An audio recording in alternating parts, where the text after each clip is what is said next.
Hello again, everyone. Edwin Learnard back once again in this YouTube astrological segment. I'm going to be talking about what I believe is the loneliest zodiac sign. Yes, it does apply and pertain to the Sun, Moon, and Ascendant. Anyway, starting off with Aries. Well, Aries is Aries be hard pressed to be the loneliest of the zodiac signs. They are so busy, active, and energetic. They're often involved in so many different, just as far as just doing things and wanting, to put themselves out there, and whether it's engaging in sports competition or what have you. I mean, they could be very combative. Aries might even find somebody to have a debate with because they just need there's a need for them to just expend a lot of that physical energy, a lot of it, and it seems like sometimes it can be mental, but it's more with Aries. I think it's just a matter of just wanting to be um, busy. It's a little different, like say with Gemini. Gemini just flat out restless, needs a variety, but Aries just needs to be, it's just generally active, I think, and this is, and that could also apply and pertain to relationships and people in one's life. Aries could be rather adventurous too, and if something happens where they don't have somebody for a while, their connections have gone stale or stagnant, they won't waste any time to move forward and find somebody else to prevent any potential loneliness, I would say. So I'd say no to Aries. Now, Taurus could be another story, given that it's a feminine and introverted sign. Taurus doesn't really mind being stagnant, and Taurus is just, they like their peace and tranquility and serenity. Taurus likes to have some, friends in their life, but often Taurus will limit it to people um, in their workplace, and but they're ones. I think Taurus can be so sometimes dominated by generating income. They often have very good financial acumen, but they're not really that concerned about having a certified or overabundance of people in their life. So it's really, to me, I don't think Taurus is the loneliest of the zodiac signs. Now, going to Gemini. Well, Gemini, it'd be hard for them to be the loneliest of the zodiac signs. Loneliness can sometimes come from boredom. Gemini certainly disdains monotony. They are often very restless, very active, and the fact they're so multifaceted, I mean, they can engage with so many different people, it's not even funny. They are often very versatile and often talkative and loquacious, and they'll keep conversations going for a while. They're very people oriented, and for me, Gemini certainly can't be stagnant, and they don't want to be. They do what they can to avoid any kind of protracted loneliness or isolation or being by themselves. So I would say Gemini is really a resounding no as far as the loneliest zodiac sign goes. Now going to the zodiac sign Cancer. Well, Cancer is born, they're just known to be very introverted. They're often dominated by their home life. But the thing about it is, even though the zodiac sign Cancer may not exactly be, Mr. and Mrs. Socialite or whatever, and ingratiate themselves with others that much, Cancer does often, they have an emphasis on their home and their family, and they can curtail loneliness through the engagement of family members by their communication with them. And the thing is, Cancer is often very sympathetic to the needs of others. They love homes. I think they even like going in other people's homes a lot, and they may make their contacts that way. It could be through helping somebody that might need help in their home, like such as being a home caregiver. So they still find their own way to have certain people in their life, at least a little more so than the sign I'm going to choose at the end of the video. Now going to Leo. Leo, Leo, I think, is unequivocally they're the most extroverted and gregarious of the zodiac signs. Leo certainly it would be hard pressed for me to think that they're the loneliest of the zodiac signs. They like to be the life of the party. They often command attention. They're about entertainment.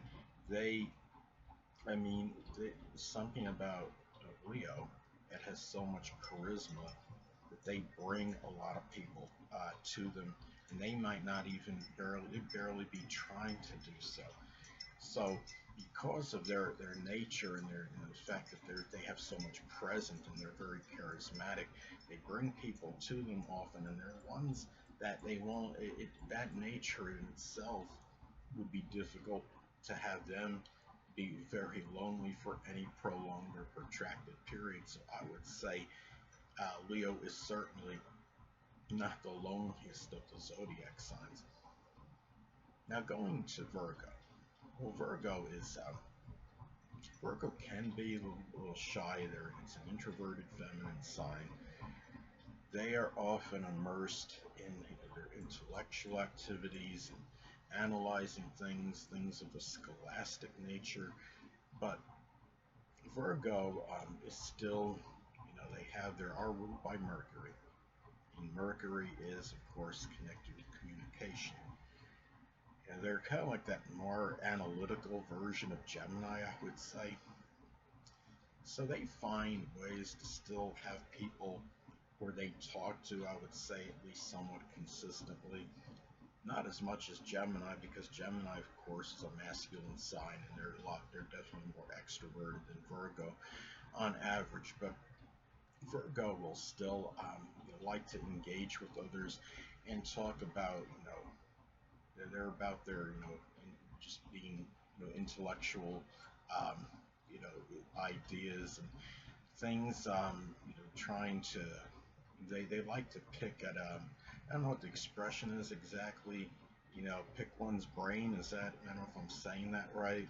Uh, they want to see, they look to analyze things in people, and the thing about it is that is their theme, and they like to often do that when they have other people to engage in it. Also, Virgo is the sign associated with service. They often like to be helpful to others, but not in an officious or unwanted manner. So that is the way that they can engage with others as well. And I'm going to say no to Virgo as far as the loneliest zodiac sign. Now going to Libra. Well, Libra, they're one of the more sociable zodiac signs. They are connected with intellectual sociability, very intellectually active. Remember, Libra is a cardinal sign, and being an air sign, they are intellectual and cerebral. They often have very good literary ability. They are the sign connected with partnerships and relationships. They often like to collaborate with others on things, so they don't like to do that they because they have that need to have someone else with them. To me, it would be hard pressed to say they're the loneliest of the zodiac signs. It's interesting. Renowned tennis player Serena Williams is a Libra sun. She's often involved in playing when she plays tennis in doubles matches. She may play with her sister, and her sister Venus, ironically enough, is a Libra ascendant. And Libras have a hard time, I think, doing things by themselves. Remember, they're the opposite sign of Aries. Aries is extroverted, and they can be gregarious, but they can also be self-reliant and more independent. Where Libra likes to often do things, with others and collaborate with others on projects. So I would say Libra. No, it's a Libra. Now Scorpio. Well, the thing about Scorpio is that Scorpio, I mean, being a feminine sign, of course, they are introverted. They could be very secretive. They often don't allow too many people into their lives.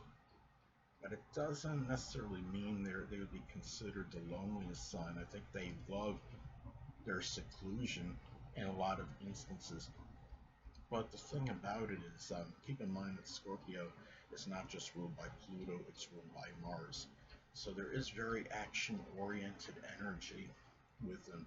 When you're taking action in things, it often means having involvement with others as well. And Scorpio will often, sadly, what's ironic about Scorpios is that they'll be so private regarding their own life, but they'll be, not to be derogatory about Scorpio, but they might stick their nose in other people's lives when it's not necessary. And the thing is, and that requires involvement with others when they do so. And to me, and they're also Scorpio is just, they're a sign that, again, even though they're ruled by Pluto, they also have the Mars rulership. So there is certain activity that they do like to be involved in their lives. And the thing is, I don't think Scorpio is the loneliest of the zodiac signs. And again, they often like their privacy. And they do like their seclusion to some degree, but that is just how they are, and I don't think it's really, there's loneliness connected with that. Hold on a moment, people.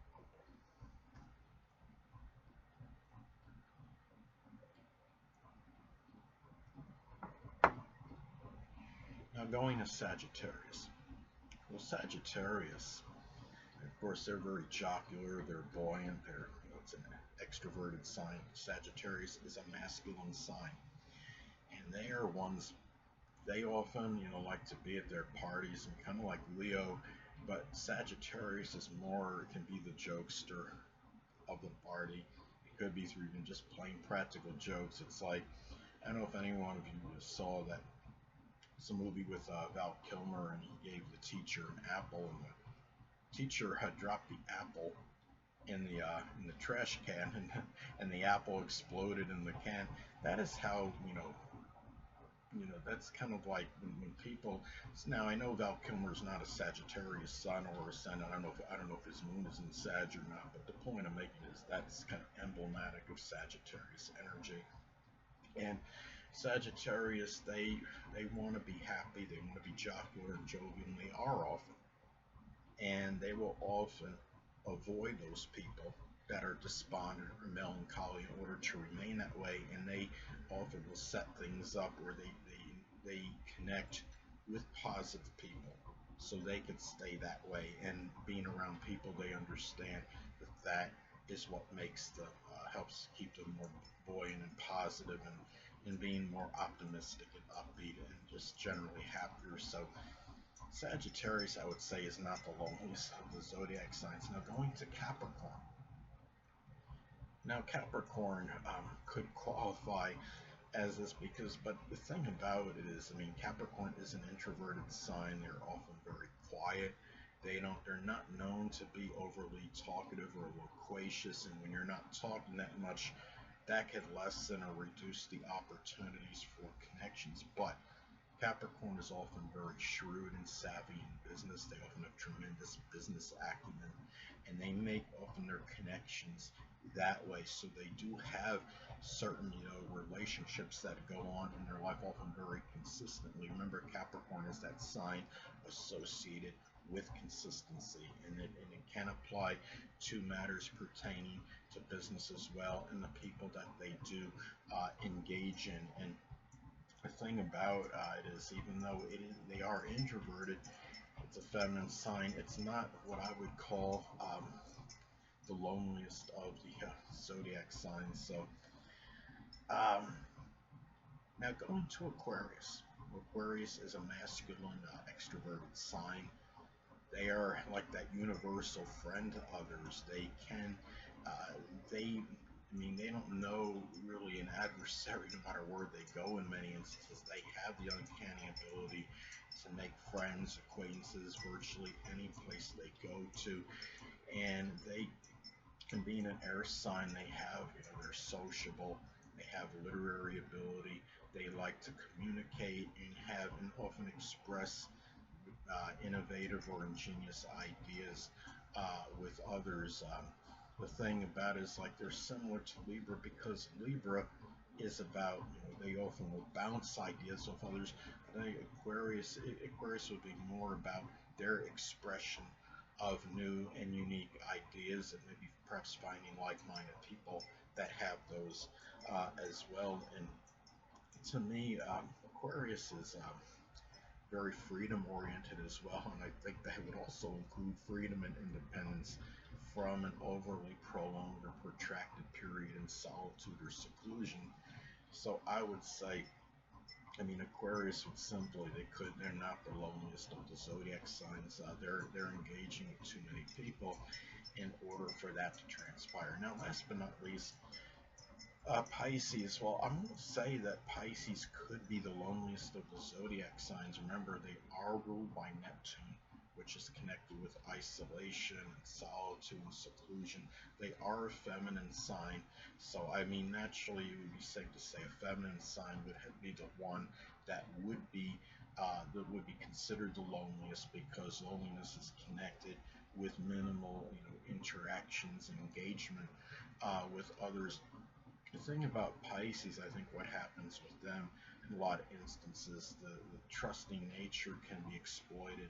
Pisces is often, sadly, they can be very gullible, and what happens is when they get, they feel, they may often be betrayed by others because of that, and that could lead to the prolonged or protracted isolation or seclusion in order to get away. I mean, they often will retract, I think, to get away from the harshness of the outside world. They may drift into their own fantasy world from time to time in order to avoid that. And Pisces can be timid and very passive as well. And often I think that might inhibit them to some degree in terms of having somebody, finding other people in their life. And I'm not saying that, somebody's, Pisces, Sun, Moon, or Ascendant, it's all gloom and doom. There's no potential to have anybody in their lives. And a lot of it, too, you have to remember that it's also about, the whole chart has to be taken into consideration as well. And there may be, a lot of Pisces can have contraindicators in their chart. Most people, a Pisces Sun, for example, are not going to have a Pisces Ascendant, because the Pisces, at least as of what I know in the northern hemisphere where most of the people live, Pisces is the sign of one of the shortest ascensions, and it doesn't really, it's very improbable for somebody to be a Pisces Sun and Ascendant anyway. So anyway, people, that will conclude this YouTube astrological segment. Until next time, people, Edwin Learnard, stay